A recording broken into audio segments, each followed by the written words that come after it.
Girlfriend আপনাকে ভালোবাসে না, আপনার অবস্থানকে ভালোবাসে। এটা আমি বলেছি, একজন পোস্ট করেছে ফেসবুকে, সেখানে দেখলাম কিছু মেয়ের কমেন্ট করছে যে না আমরা সত্যি ভালোবাসি।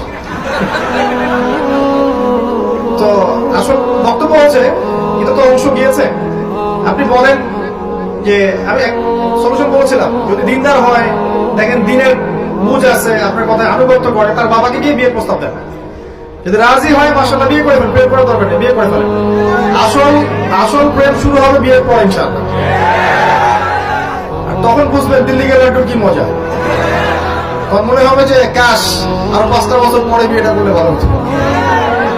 ঠিক আছে, বাস্তবতা কঠিন, যেটা আমরা পাই না ওটার প্রতি আমাদের আকর্ষণ বেশি কাজ করে। পাওয়ার পরে দেখবেন যে আসলে জীবনটা মনে আগে ভালো ছিল, বন্ধুদের সাথে ঘুরতাম একটু